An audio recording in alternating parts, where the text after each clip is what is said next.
L'histoire du film se déroule dans le futur avec un soldat de la marine nommé Jake qui a subi une blessure à la colonne vertébrale pendant la guerre, ce qui l'a rendu paralysé et l'a obligé depuis lors à se déplacer en fauteuil roulant.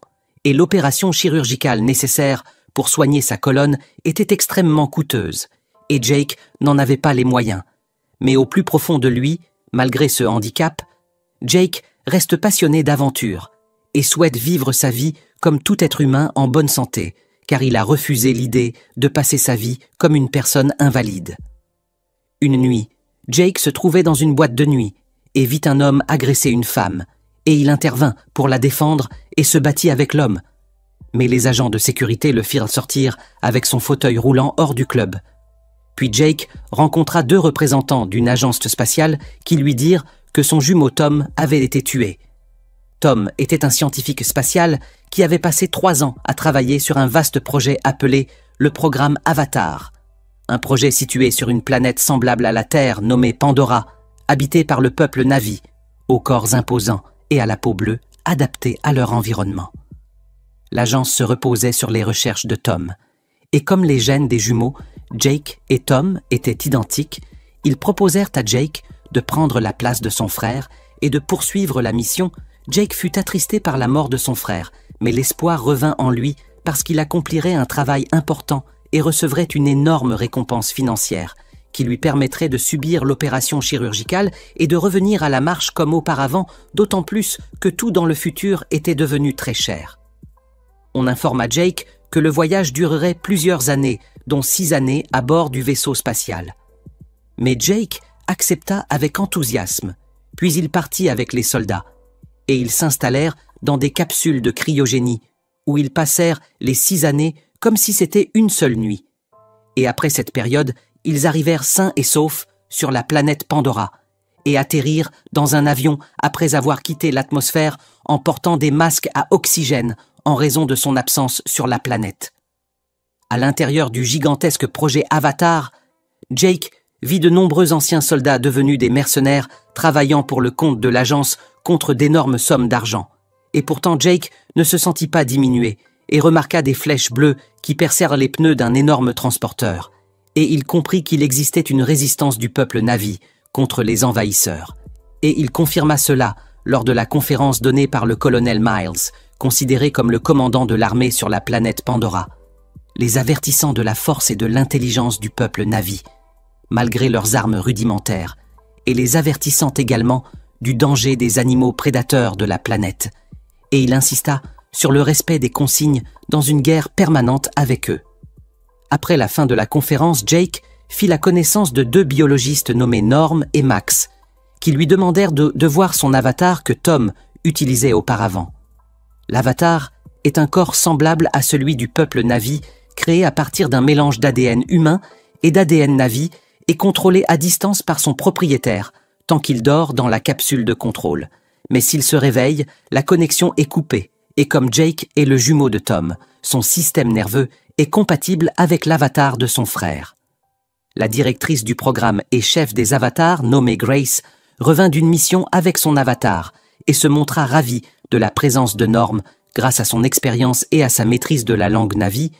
De la même manière que certains Na'vi parlent anglais, Grace n'accueillit pas Jake chaleureusement parce qu'il était handicapé et n'avait pas participé au projet dès le début.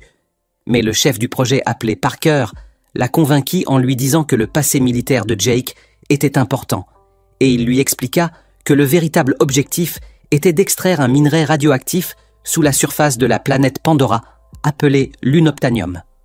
Le kilogramme de ce minerai vaut 20 millions de dollars et constitue une excellente source d'énergie, et c'est ainsi qu'est né le conflit avec les Na'vi qui vivent au-dessus du sol riche de ce minerai.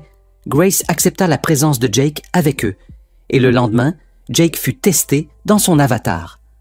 Il entra dans la capsule et ne tarda pas à se réjouir lorsqu'il marcha pour la première fois depuis sa blessure. Il courut et sauta jusqu'à ce que Grace l'arrête après s'être assuré de sa capacité à le contrôler. Le colonel Miles, qui n'était pas convaincu par le programme, convoqua Jake et lui demanda de transmettre toutes ces informations sur les Na'vi afin que l'armée puisse faire pression sur eux et les contraindre à quitter leur terre. Sinon la guerre serait déclarée. Jake, Norm et Grace partirent en mission d'exploration dans la forêt à bord d'un hélicoptère, piloté par Trudy, et Jake porta une arme en tant que soldat chargé de les protéger. Ils furent tous surpris par d'énormes créatures ressemblant à des dinosaures, et ils s'enfuirent. Mais l'une de ces créatures poursuivit Jake, qui perdit son arme et son sac pendant la course, puis il sauta d'une haute cascade et survécut. Jake fabriqua une lance à partir de branches d'arbres et alluma une substance adhésive inflammable qu'il trouva là pour éloigner des animaux semblables à des loups qui l'attaquaient, mais ils se multiplièrent contre lui. Et c'est alors que Neytiri, la fille du chef d'une tribu Na'vi, le sauva. Jake la remercia et lui demanda de lui enseigner leur technique de combat. Mais Neytiri lui ordonna de partir. Puis Tsutei et ses guerriers arrivèrent, arrêtèrent Jake et l'emmenèrent auprès du chef d'une tribu Na'vi, le père de Neytiri, nommé Eitukan, qui était sur le point de tuer Jake lorsqu'il découvrit qu'il était un soldat humain, mais Jake le supplia de lui apprendre et de faire de lui l'un des leurs. La mère de Neytiri et conseillère spirituelle de la tribu, connectée à leur déesse Eywa, nommée Moat, apparut et vit à travers des signes spirituels que Jake était bon et différent des autres humains, et elle ordonna au chef de lui accorder une seconde chance et de tout lui enseigner. Neytiri accompagna Jake qui s'endormit, puis se réveilla dans sa capsule à la station spatiale et raconta à ses collègues ce qui s'était passé, les impressionnant par son succès à gagner la confiance du peuple Na'vi. Parker lui expliqua alors l'histoire de l'unobtainium et le chargea de convaincre les Na'vi dans un délai de 3 mois de quitter leur terre en échange de services tels que des écoles, des médicaments et des routes, sinon leurs avions de chasse et leurs immenses bulldozers détruiraient leur terre.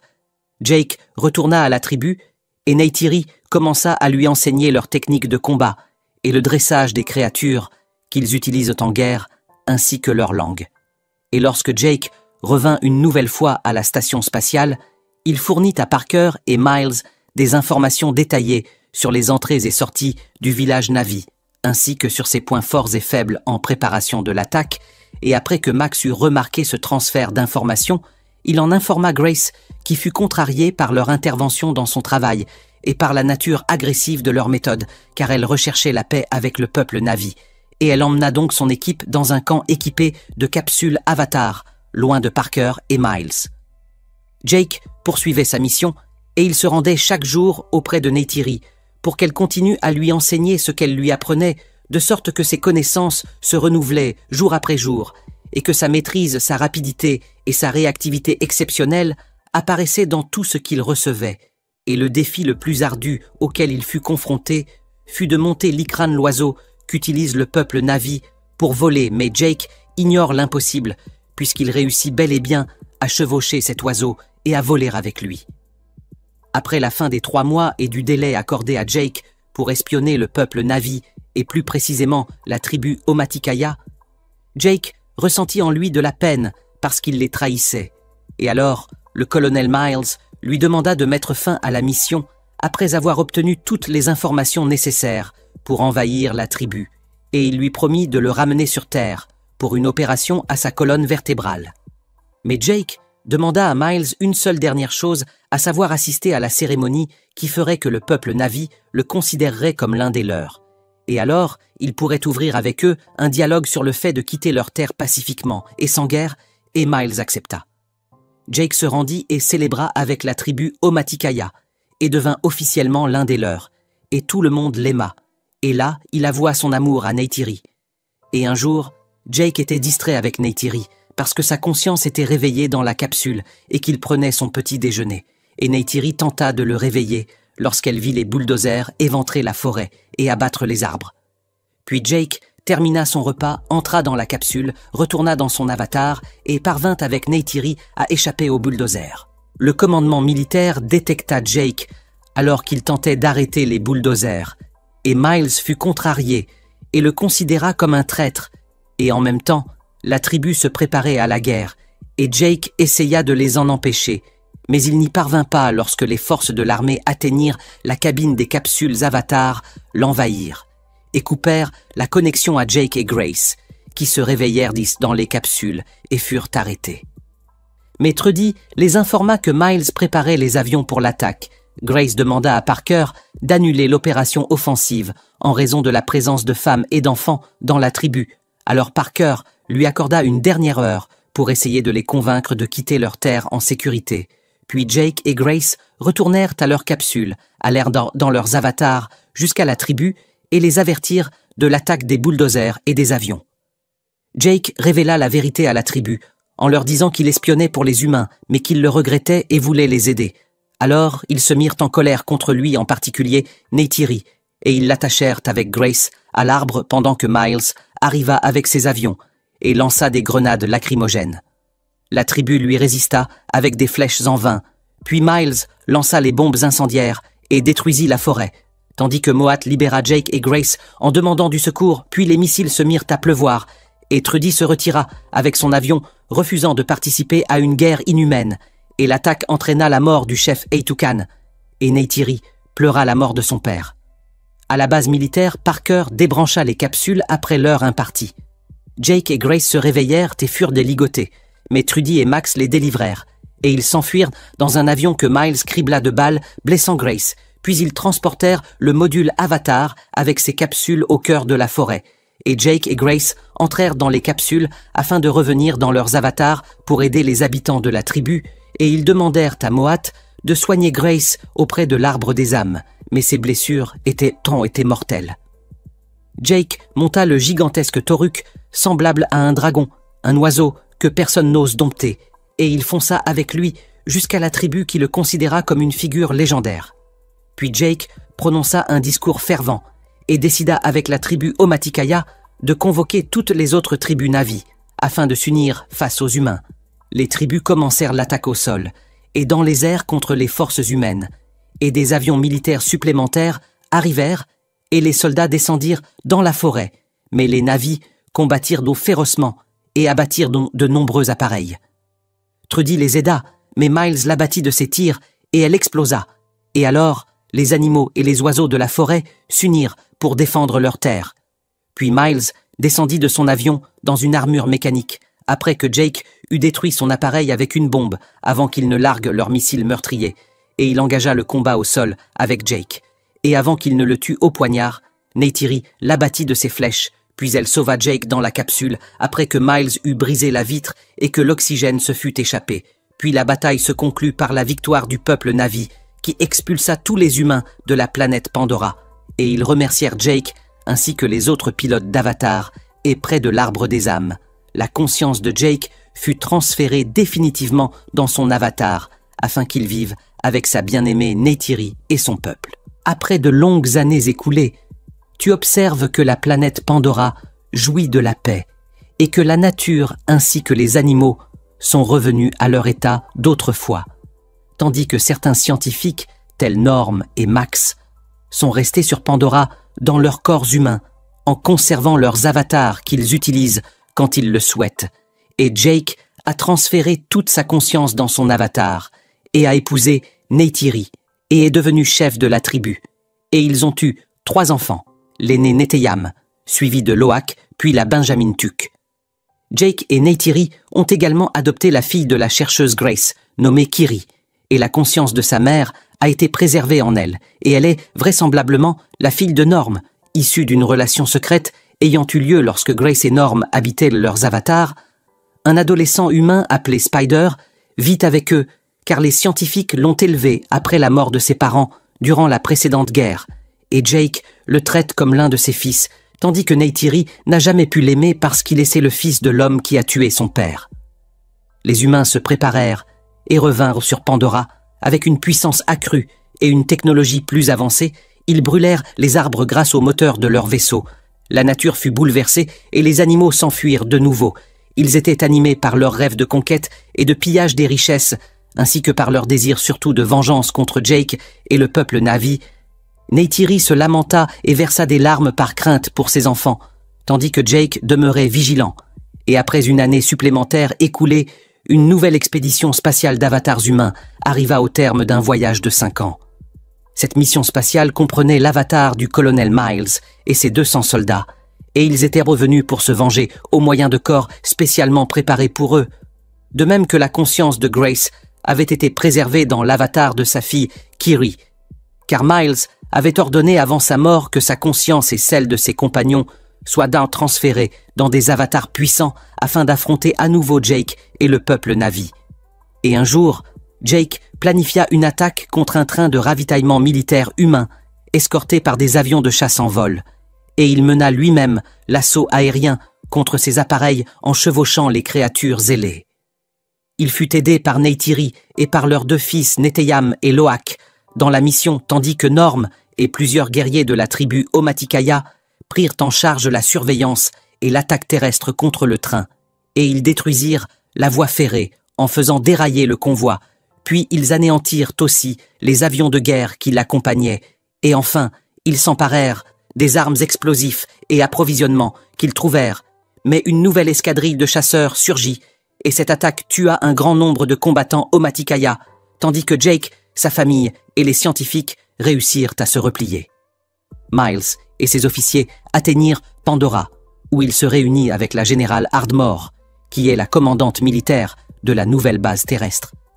Ardmore rappela à Miles que leur objectif commun était d'éliminer Jake et les rebelles Na'vi qui perturbent les vastes projets de colonisation par lesquels les humains préparent la planète à devenir leur nouveau foyer, et elle lui indiqua aussi que les camps de Jake se trouvaient dans les grottes de la région montagneuse, suspendus bien que leur emplacement exact demeure introuvable. Miles décida de s'envoler vers ces montagnes avec ses soldats sous forme d'avatars dans l'espoir de se glisser parmi le peuple Na'vi et de gagner leur confiance afin d'obtenir les secrets des caches de Jake. Et dans le même temps, Loak emmena ses sœurs Kiri et Tuk ainsi que Spider jusqu'à l'ancienne cabane contenant les capsules avatars au cœur de la forêt, l'endroit où Miles avait été tué autrefois, et là, ils croisèrent Miles et ses hommes, sans deviner leur identité. Tandis que Loak informa son père Jake, par radio, de l'apparition de Na'vi armés inconnus, et Jake comprit qu'il s'agissait d'avatars humains. Puis il se hâta avec Neytiri et son fils aîné, Neteyam, pour sauver leurs enfants.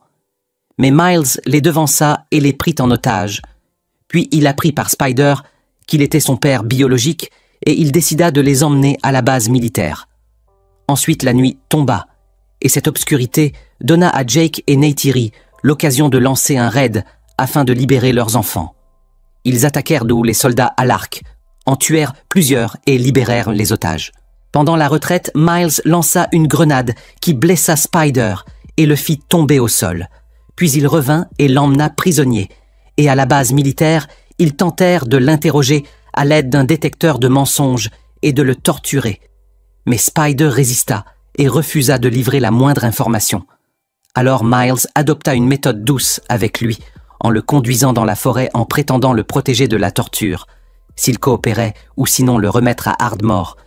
Jake craignait que Spider ne révèle leur position, et il décida de renoncer au leadership des Omaticaya et de le transmettre à son adjoint.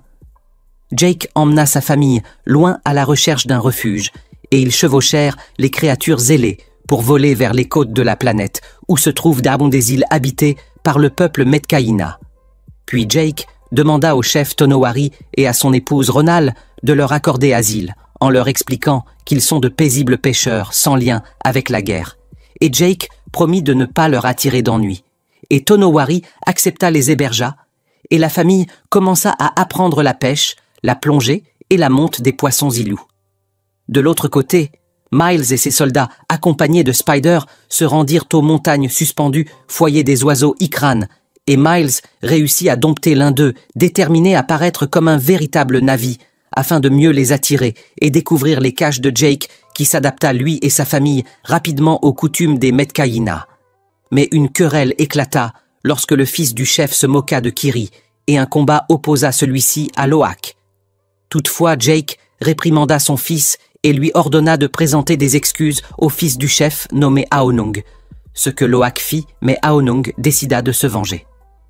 Aonung emmena Loak et ses amis dans un endroit lointain au large de la mer, et l'abandonna là où une créature marine prédatrice l'attaqua avant qu'une énorme baleine de l'espèce Tulkun ne le sauve, et une amitié naquit entre lui et le cétacé, après que Loak eut aidé celui-ci à retirer un harpon métallique planté dans son aileron. Puis Loak retourna au village, au milieu de l'inquiétude générale, et il déclara qu'Aonung était innocent pour éviter sa punition, ce qui valut à Loak le respect d'Aonung. Et ils devinrent amis. Ensuite, Loak raconta aux autres l'histoire du Tulkun, bienveillant, mais beaucoup ne le crurent pas car ils pensent qu'il s'agit d'un prédateur avec lequel il est impossible de se lier d'amitié. Norm arriva sur l'île à bord d'un appareil terrestre de haute technologie, et les humains suivirent son signal et découvrirent l'endroit. Alors Miles conclut que Jake s'y cachait, et il s'avança avec une flotte amphibie composée d'avions et de navires, et il s'installa auprès de la tribu Taunui voisine, et leur montra une image de Jake en leur demandant s'ils le connaissaient. Ils nièrent. Puis Miles tua l'une des créatures Zilou, et incendia les huttes pour les menacer malgré les supplications de Spider, tandis que Tonowari fut prévenu de l'approche imminente, et il remercia les villageois pour leur résistance. Jake commença à élaborer un plan de défense pour la tribu et sa famille, et il découvrit que les humains chassèrent les baleines Tulkun, afin d'extraire une substance précieuse appelée Amrita, qui stoppe le vieillissement et dont la fiole vaut 80 millions de dollars. Et lorsque le peuple Metcaïna fut témoin des massacres des Tulkun, ils décidèrent d'unir leur destin à celui de Jake pour résister aux humains, tandis que Loak, ses frères et les fils de Tonowari partirent à la recherche de son ami Tulkun, et ils découvrirent qu'il portait un dispositif de traçage. La flotte de Miles arriva, et Loak sauva la baleine et coula l'appareil avant que les humains ne capturent tous les enfants dans un gigantesque filet et les prennent comme otages pour forcer Jake à se rendre. Mais Jake reçut l'appel par radio et informa Tonowari de l'enlèvement des enfants, alors la tribu sonna. L'alarme sortit ses armes, et Jake Neytiri et Neteyam préparèrent leurs oiseaux ailés, et tout le monde se dirigea vers le navire de Miles. Miles les menaça de tuer les enfants si Jake ne se rendait pas, et Jake décida de se sacrifier et de se présenter seul.